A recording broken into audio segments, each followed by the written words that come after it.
예, 반갑습니다. 예. 이야기도 안 하는데 벌써 박수를 치네.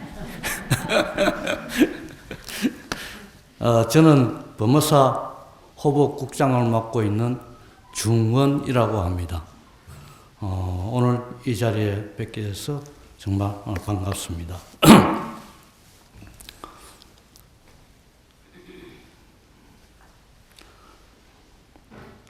보살님들 코로나 때문에 많이 힘드시죠?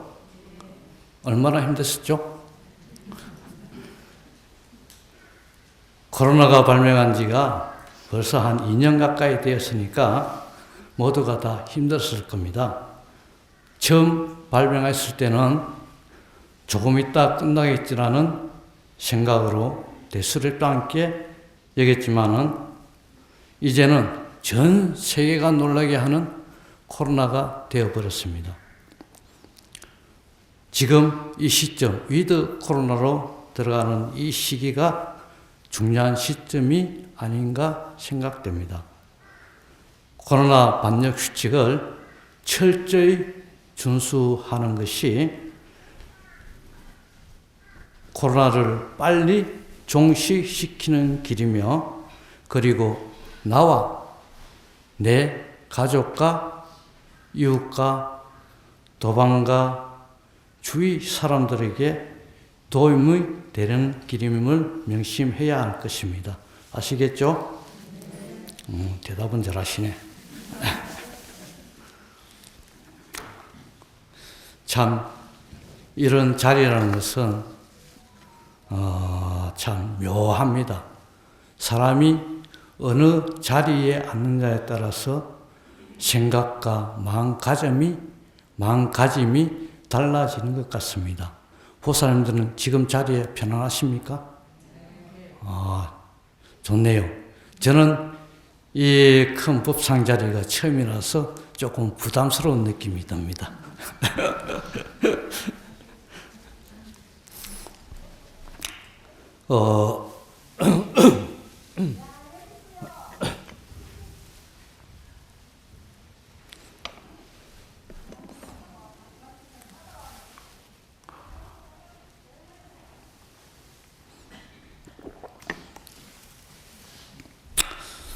자리라니까 갑자기 제가 생각나는 부분이 있어가지고 제가 한 말씀 드리고 할까 합니다. 자리 하면은 건강경, 여러분들 건강경 잘 아시죠? 건강경에 부자이자라는 말 들어보셨죠? 그거는 뭡니까? 뜻이 뭡니까? 그러면 부자이자라는 것은 자리를 펴고 편안한 마음으로 앉으라는 뜻입니다. 이 건강경, 이 말은 건강경 법회 인유분 제일 마지막에 나오는 부분입니다.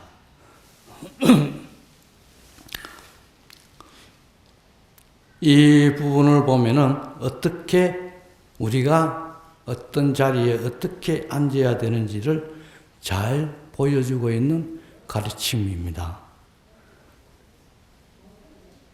조금 전에도 이야기했듯이 그 뜻은 자리를 펴고 편안히 앉았었다는 뜻인데, 이 부분만 가지고는 이야기하기가 조금 힘드실 겁니다. 그렇죠? 다 아시는 분 모양이네. 그러면 이야기 하지 말까요?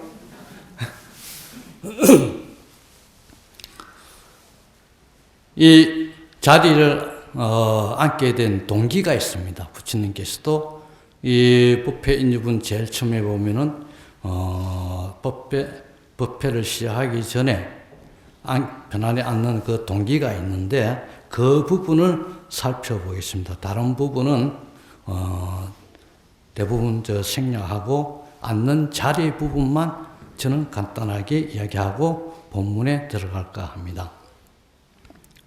부처님께서 기수고등, 지금은 기원정사죠. 기원정사에 계실 때에 250인이라는 제자와 함께 계셨습니다. 공양 시간이 되어서 가사를 읽고 바루를 들고 글식을 하게 나가죠. 그 부분도 다 아시죠? 글식을 하고 나갑니다. 나가가지고 글식을 마치고 돌아와서 공양을 드시고 바루를 거두시고 발을 씻으시고 그때 부자이자 자리를 펴고 편안히 앉으셨다는 뜻입니다. 이 부분은 부처님께서 우리에게 앉는 모습을 가르쳐 주고 있습니다. 이 부분은 부처님께서는 어느 자리에 앉으서나 한결같은 마음이지만은 우리 중생들은 어떻습니까? 밥상에 앉아서도 어떠세요? 오만 생각 안 합니까? 밥이 맛있니 없니? 그러고 또 반찬이 적니 많니? 국이 짜니 싱겁니? 밥이 진이 되니 하고 있는 뭔가 분별심으로 밥을 먹습니다. 그리고 또 그 중에 또 보태면은 또 어떤 이야기가 있냐면은 주위의 사람들과 흥담을 하는 경우도 있고 칭찬하는 경우도 있습니다. 이런 온갖 분별심으로 밥을 먹기 때문에 그 부분은 분별심이 가득한 마음으로는 앉아가지고 제대로 가르침을 받을 수 없다는 뜻입니다. 그래서 다음 부분에 보면은 세족이 부자이자 앞에 부분은 세족이가 나옵니다. 이 부분은 발을 씻으시고 앉으셨다라는 말씀인데 이때까지 산란했던 온갖 분별심을 깨끗이 씻고 자리를 펴고 앉으라는 뜻입니다. 그래서 아마 여러분들은 편안하실 겁니다. 보살님께서도 지금까지 기도하신다고 하는 산란한 마음도 다 내려놓으시고 편안하게 자리에 앉으시기를 바랍니다. 이런 자리는 저도 사실 부담스럽고 하지만은 저도 빨리 익숙해지도록 노력하겠습니다. 보살님들은 자리가 편안하다 그랬죠. 편안한 이유가 뭐겠습니까? 그 자리에 익숙해졌기 때문입니다. 그래서 자리가 편안한 것입니다. 보살님들 한번 생각해 보세요. 처음에 기도하러 절에 오실 때 모습은 어땠습니까? 기억 안 나세요? 왠지 법당에 들어가기가 좀 쑥스러운 느낌이 안 들었어요? 그러고 절은 어떻게 해야 되는지도 궁금했을 것이고 또 자기가 바로 하고 있는지도 궁금했을 겁니다.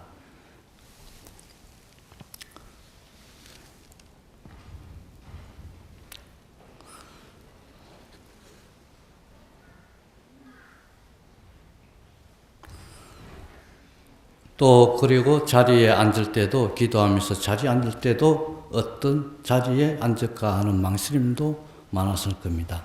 그런 지금은 자리를 잊고 지금은 편안히 앉으셨으니까 그만큼 익숙해졌다는 뜻입니다. 예, 지금 본문으로 들어갈까 합니다. 지장경이란 지장본행경의 약칭입니다. 그 부분은 앞에 스님들이 잘 말씀하셨기 때문에 이 부분은 생략을 하겠습니다. 부처님 가르침은 질서정연한 틀을 구성하여 설하셨습니다. 그 그릇에 따라 근기에 맞게 설해져 있다고 보시면 됩니다. 간단하게 예를 들자면은 인과의 가르침은 과거와 현재와 미래의 자신의 진실한 모습을 알게 하는 보게 하는 가르침입니다. 반야 사상의 가르침은 나를 진리와 함께 살 수 있도록 지혜를 주는 가르침입니다. 그리고 부파와 하음의 가르침은 우리 스스로 보살과 부처로 살 수 있도록 이끌어주는 가르침입니다. 이런 다양한 가르침 속에서도 가장 기본이 되는 가르침이 바로 인가 사상과 업보윤회 사상이 되겠습니다. 이처럼 인가의 가르침은 부처님의 가르침 중에 기본이 되는 가르침입니다. 인가란 무엇인가? 인가에 대해서도 앞에 국작 스님이 잘 말씀드렸기 때문에 간단하게 말씀드리겠습니다.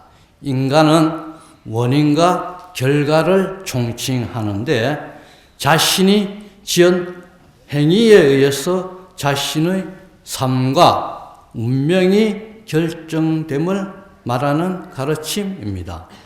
인가법을 움직이게 하는 것은 무엇일까요? 모르겠어요? 저번에 스님들이 잘 말씀하신 것 같은데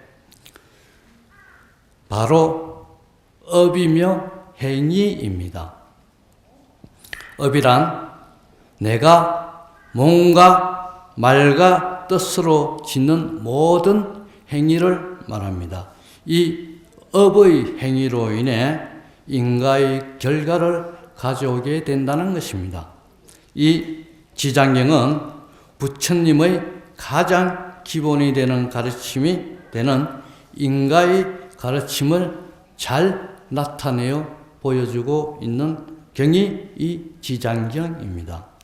이 지장경은 인가법을 믿고 참된 행위와 실천을 강조하는 가르침입니다. 지장경에 보면 지장경의 정신이라는 것이 나오는데 지장 기도를 마무리하면서 외우는 멸업장진언이라는 말 속에 단적으로 잘 나타나 있습니다. 우리가 가는 기도를 마친 후에는 뭘 외웁니까? 가는 기도 많이 해보시죠? 멸업장진언이라고 하죠.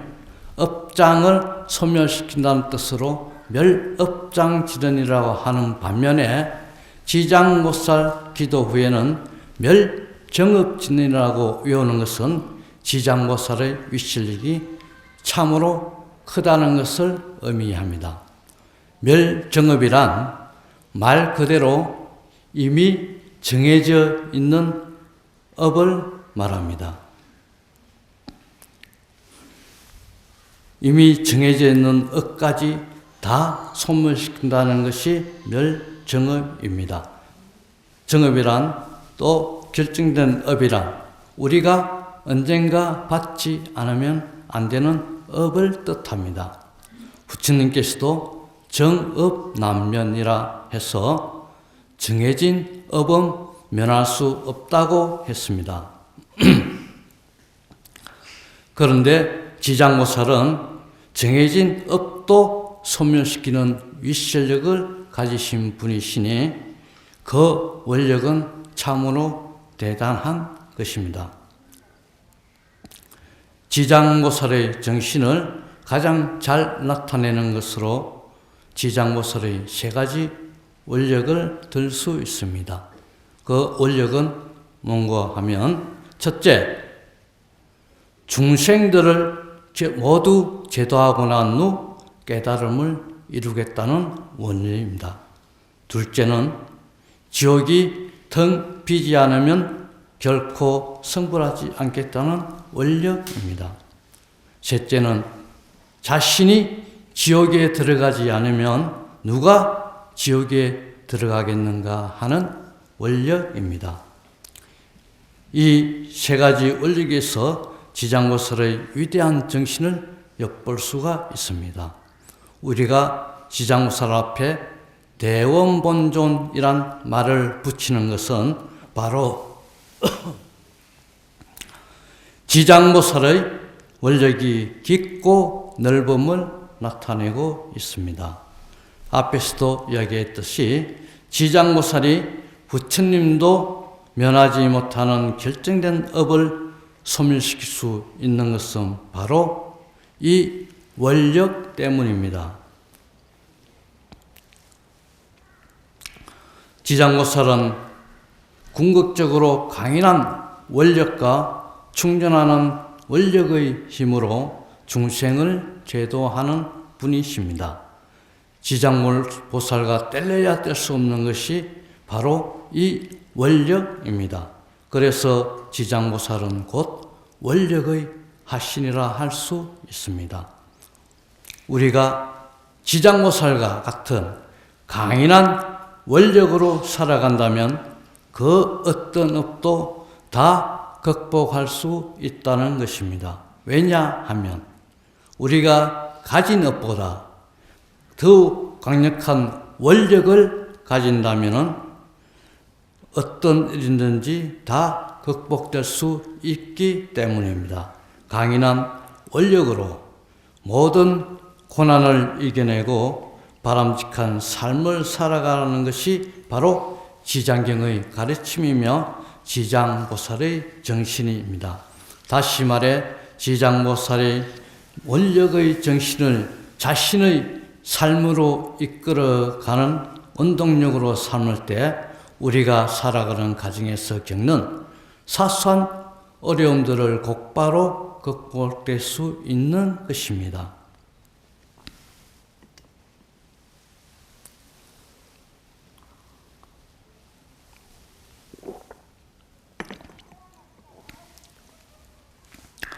아무리 세상이 험하고 인생살이가 고달프다 하더라도 지장보살이 갖고 있는 강인한 원력과 그러한 인생관을 가슴속에 간직한다면 어려운 난관도 충분히 극복하고 힘차게 살아갈 수 있는 길이 열린다는 확신을 지장경은 가르치고 있습니다. 결국 지장보살의 근본 정신은 모든 중생을 자기의 자식처럼 생각하고 그들로 하여금 진정한 괴로움과 즐거움이 무엇인지 알게 하여 제도하는 분이십니다. 우리는 지장보살의 정신을 배워서 적극적이고 당당한 삶을 살아야 합니다. 우리가 지장경을 공부하는 의미도 바로 여기에 있는 것입니다. 원력은 바로 지장보살 그 자체입니다. 우리가 지장보살이라는 이름만 들어도 바로 원력을 떠올릴 수 있어야 합니다. 그리고 그 원력으로 인해 힘이 솟아나야 한다는 것입니다. 그것이 바로 지장경 공부이며 지장기도입니다. 우리가 지장경을 공부하면서 새삼스럽게 생각해야 할 것은 살아가던 모든 가정이 비록 문제의 연속이지만 그 문제들을 극복하고 대처하는 한 방법으로서 강인한 원력을 가져야 한다는 것입니다. 그러면 지장보살과 같은 강인한 원력은 어디에서 나오는 것이겠습니까? 그것은 바로 부처님의 지혜의 가르침에 의해서 얻을 수 있습니다. 또한 우리들 마음의 본래부터 가지고 있는 근본 성품인 지혜에서 비롯된다고 할 수 있습니다. 이미 다 갖추고 있는 우리들의 마음의 근본적인 지혜를 잘 다스림으로써 크나큰 원력을 얻을 수 있습니다. 또 그런 원력은 모든 어려움을 극복할 수 있습니다. 어떻게 보면 지장경의 내용은 설화에 가까운 이야기를 담고 있습니다. 내용도 또한 어렵지 않습니다. 지장경 많이 읽어보셨죠? 설에 가깝지 않습니까? 그렇지 않은 모양이네요. 그렇지만 우리들은 그것을 우리의 사상으로 승화시키기까지는 상당한 시간과 노력이 필요한 것입니다. 우리가 지장모설의 원력에 대해 잘 알고 있지만 그 원력이 각자의 가슴속에 자리 잡기 위해서는 어려움이 따르기 때문입니다. 우리가 지장경을 공부하는 근본 취지는 우리도 지장모살의 원력을 닮아 그 원력을 펼칠 수 있는 지혜를 얻기 위함임을 명심해야 합니다.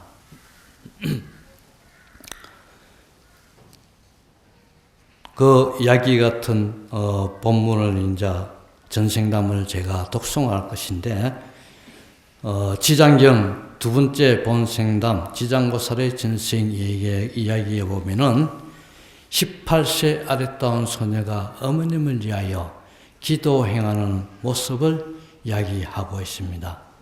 여기에서 우리는 어떤 행위를 해야 하는지 또 어떤 방법으로 살아가야 하는지를 가르쳐 주고 있는 대목입니다. 자, 보살님은 다리가 불편하신 모양이네. 다리 편하게 앉으세요. 자, 자세를 편하게 하시고 눈을 한번 감으시고 제가 이 본생담을 읽을 때 한번 18세 소녀가 하는 행의 모습을 자기도 한번 따라해 보시면서 사유를 해 보시기 바랍니다.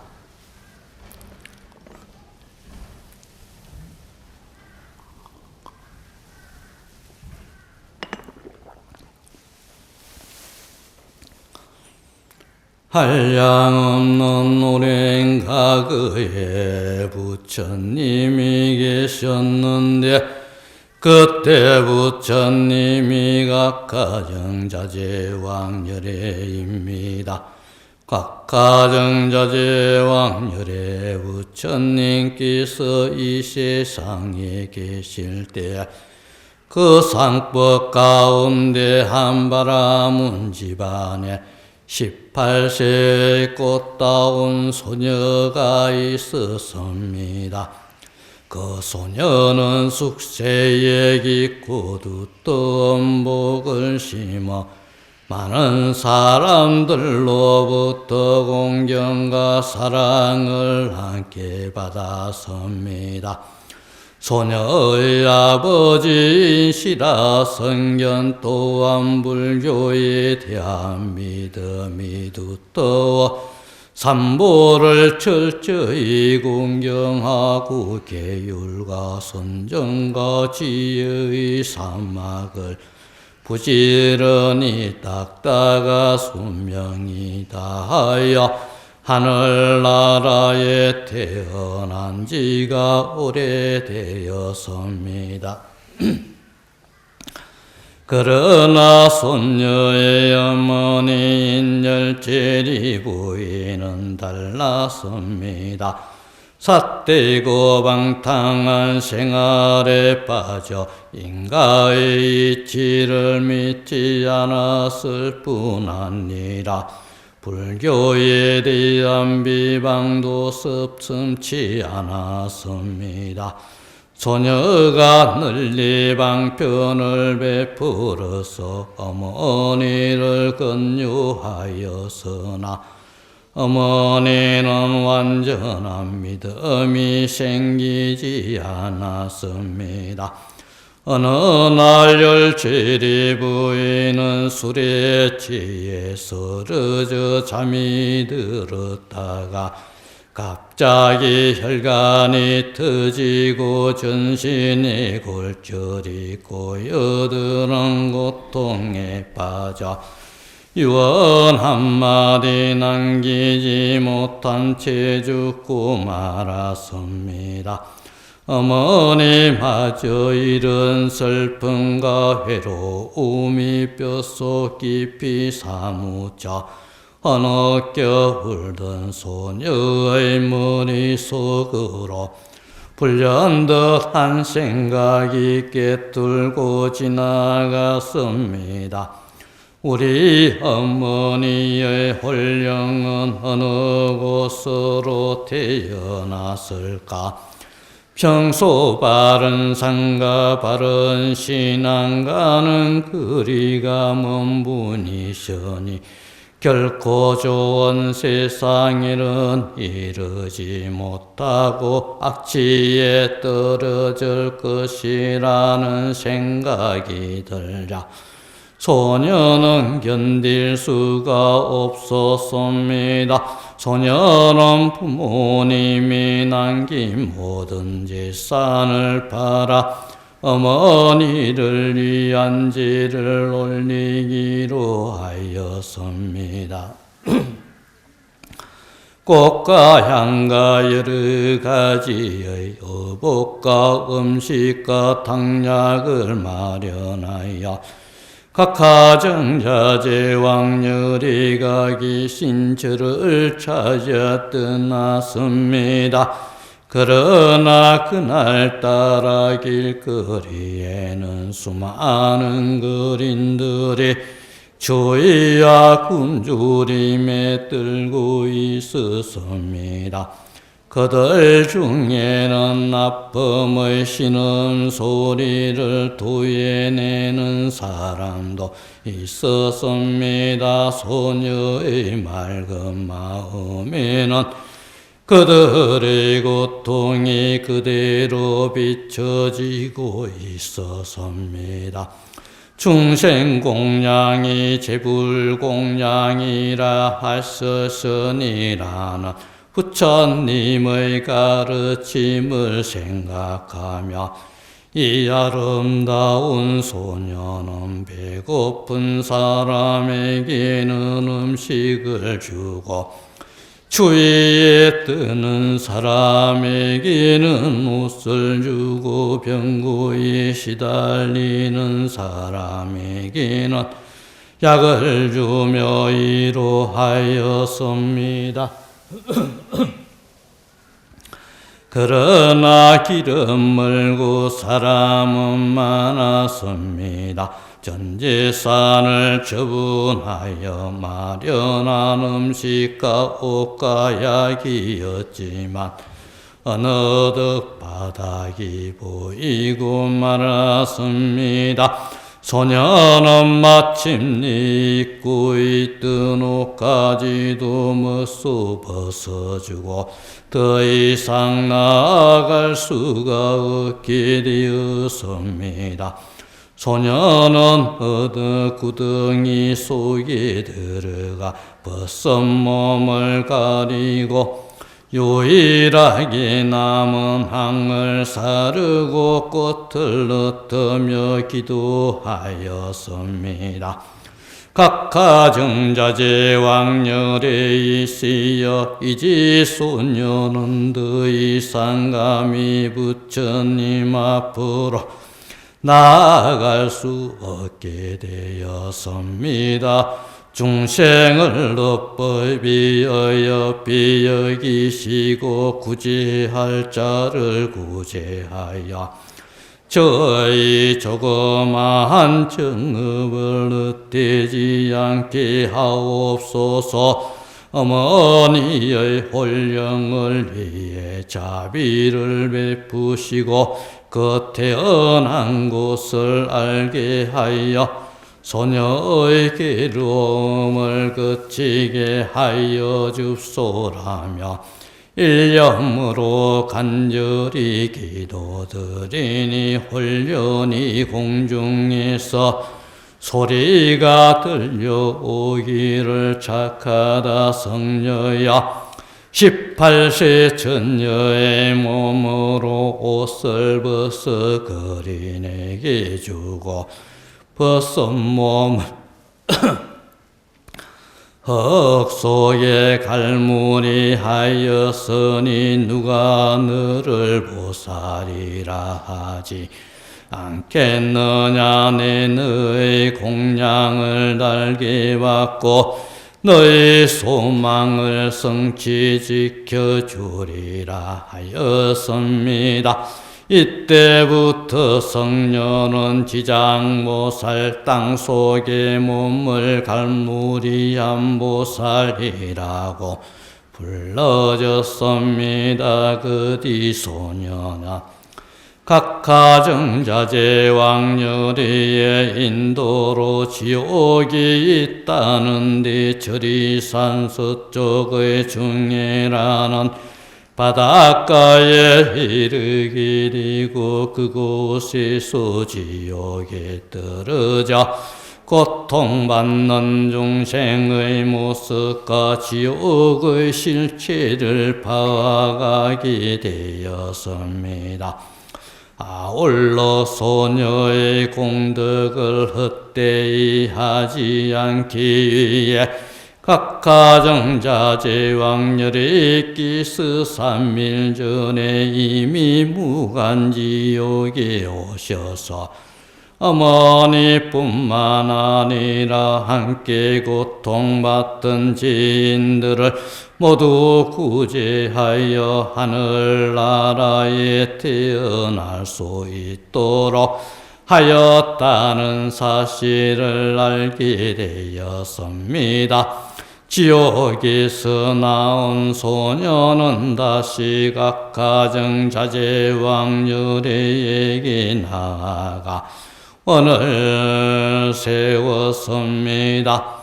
맹세하오니 저는 미래의 시간이 다할 때까지 재고에 빠진 중생이 있으면 마땅히 널리 방편을 베풀어서 해탈케 하오리다. 맹세하오니 재고를 만난 육도 중생 모두를 해탈케 한 다음 저는 성불날 것이옵니다라는 소원을 바라였습니다.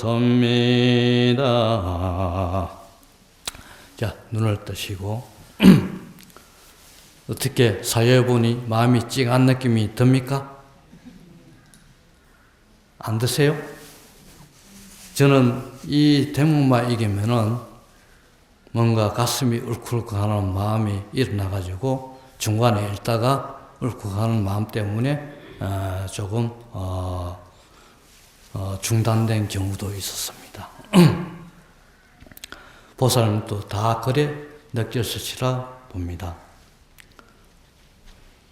부모를 모두 잃고 과가 되어버린 18세 소녀의 꽃다운 소녀는 모든 유산을 처분하여 어머니를 위하여 천도제를 준비하였습니다. 꽃과 향과 음식과 어벽과 탕약 등을 마련하여 부처님께로 나가던 소녀는 굶주림과 추위에 떨고 있는 수많은 사람들을 대하자 자비심을 억누를 길이 없었습니다. 그래서 소녀는 무조건 베풀었습니다. 배고픈 이에게는 음식을 베풀고 추위에 뜨는 이에게는 옷을 베풀고 병든 이에게는 약을 주어 베풀었습니다. 전 재산을 처분하여 마련한 재물은 곧 바닥이 나고 말았습니다. 소녀는 마침내 입고 있던 옷까지도 다 벗어지고 더 이상 나아갈 수 없게 되자 구덩이 속으로 들어가 벗은 몸을 가리고 몸을 숨긴 소녀. 이 소녀의 깊고 깊은 마음과 간절한 기도는 그대로 부처님께 전해져 부처님께서 그 앞에 모습을 나타내셨고 소녀의 소원을 모두 성취시켜 주셨습니다. 이 소녀의 착한 마음 섬셈이 하염없이 베푸는 마음, 자비심, 그리고 간절한 기도, 바로 이것입니다. 이것이 행위입니다. 앞에서 업에서 인가를 움직이는 동력이 업과 행위라 그랬죠. 이것이 바로 행위입니다. 흔히 사람들은 말합니다. 돈을 많이 벌어야겠다고. 돈 많이 벌고 싶죠? 안 그래요? 여기 보살님들은 참 안 하시는 모양이네. 왜 많이 벌려고 하느냐고 물으면은 돈 많이 벌어서 좋은 일을 하고 싶기 때문이라고 대부분 말을 합니다. 참 남을 돕기 위해 돈을 많이 벌어야겠다는 것은 참으로 좋은 뜻이라 하지 않을 수 없습니다. 하지만 그와 같은 뜻을 세우고 빚땀 흘려 부자가 된 다음에는 오히려 베푸는데 인색해지는 경우가 많습니다. 왜냐? 돈을 모으기 위해 돈에 너무 집착하고 사로잡혀 살았기 때문입니다. 누구든 마찬가지입니다. 돈벌이에 집착하여 돈 모으는 재미에 빠져버리면 돈에 사로잡혀 마음이 탁해지고, 마음이 탁해져 버리면 잘 베풀 수가 없게 되고 마는 것입니다. 추록자는 불견산이요 확금자는 불견인이라 했습니다. 이 말 뜻은 무슨 뜻인고 하면, 사슴을 쫓는 사람은 산을 보지 못하고 재물을 탐하는 사람은 사람을 보지 못한다는 뜻입니다. 재물에 집착하여 탐하는 사람은 주위에 재물만 보이고 사람은 알지 못한다는 것입니다. 이 고사성어 비유에 보면은 잘 나타나 있습니다.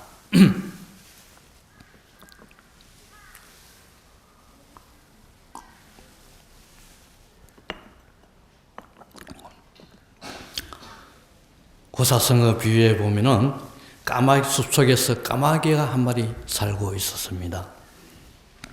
어느 날 까마귀는 목이 몹시 말라 물을 찾아 날아올랐습니다. 오랜 가뭄으로 마실 물이 보이지 않았습니다.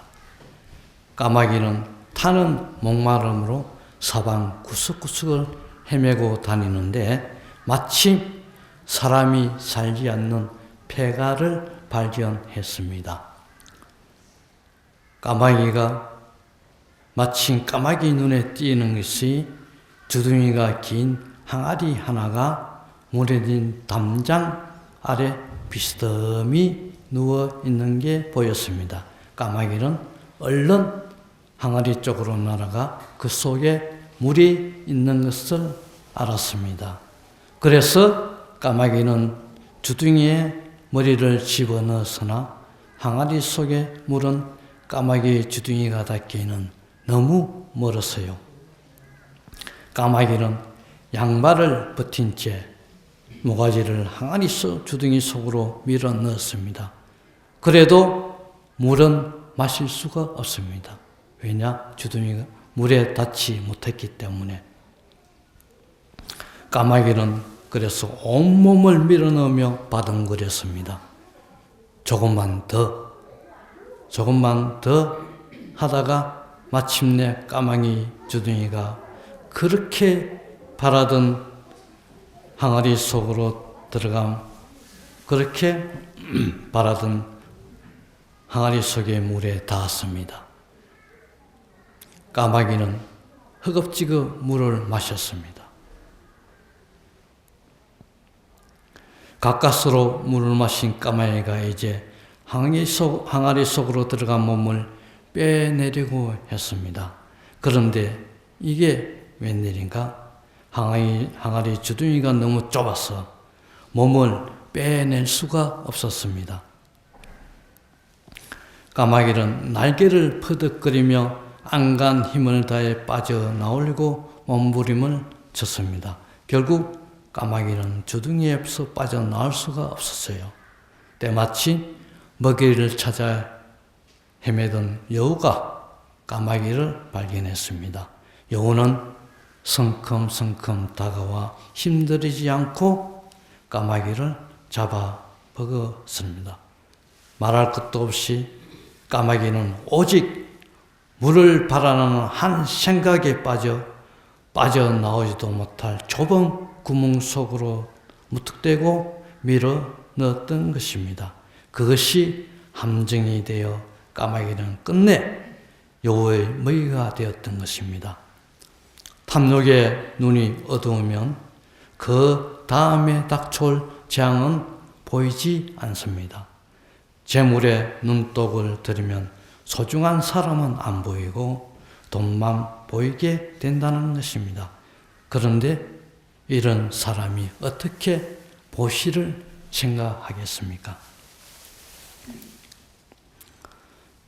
그러므로 남을 돕자고 한다면 넉넉하지 못할 때 맑은 돛 한 푼 한 푼 정성으로 베풀 수 있는 사람이 되어야 합니다. 이러한 사람이어야 부자가 된 후에도 잘 베풀 수가 있는 것입니다. 오히려 부족한 듯 할 때 많은 돈을 보시할 수 있고 어려울 때 마음을 넉넉하게 써야 선행의 공덕이 더욱 크게 쌓이는 것입니다. 돈뿐만이 아닙니다. 병든 사람은 병이 낫고 나면 좋은 일을 하겠다고 말합니다. 그리고 고난에 처한 사람은 그 난간이 극복되고 나면 좋은 일을 하겠다고 생각합니다. 그러나 병이 낫고 고난을 극복한 다음에는 좋은 일을 하는 사람은 예상 밖으로 드뭅니다. 정녕 좋은 일을 하겠다는 결심을 했으면 병든 그 몸으로도 고난에 처한 그 환경에서도 능력 닿는 대로 좋은 일을 시작하여야 된다는 것입니다. 어려움 속에서 좋은 일을 하고자 원을 바라고 실천에 옮기는 그 마음가짐과 자세야말로 현재의 어려움을 녹이는 원동력이 됩니다. 바로 그 원력과 실천이 불행을 행복으로 바꾸고 한량없는 공덕을 나에게 안겨준다는 것을 꼭 기억하시기 바랍니다. 다시 소녀 이야기로 돌아가 보면은 주야 굶주림에 허덕이는 거린들을 보자 측은한 마음을 억제할 수 없어 음식과 옷과 약을 나누어 줬었던 그 착한 소녀. 어찌 그 소녀가 어머니의 천도질을 망각하였겠습니까? 하지만 소녀는 그들의 고통을 외면할 수 없어 맑은 마음으로 마냥 베풀었습니다. 조건 없이, 집착 없이 오로지 순수한 사랑으로 샘솟는 자비심으로 베풀었기 때문에 소녀는 지장살이 될 수 있었던 것입니다.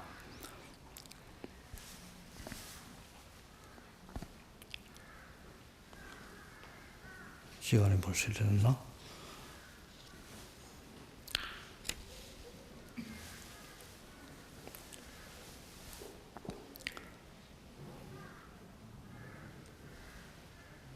지장보살은 또 자신의 성불을 모든 중생의 성불 이유로 미루어 버렸습니다. 맹세하오니 제구를 받는 육도 중생 모두를 해답게 한 다음 저는 성불할 것이옵니다. 라는 원이죠. 이 세상의 소원 중에 이보다 큰 원은 없습니다. 성물도 마다하고 중생을 해탈시키겠다는 지장보살의 근본 원력입니다. 마땅히 가야 할 길이기 때문에 마냥 나아가는 것입니다. 시작도 끝도 없는 그 길, 비록 불가능할지라도 지장보살은 시작도 끝도 없는 그 중생제도의 길리로 한결같이 나아가십니다. 이것이 지장보살의 원력이요 생활입니다.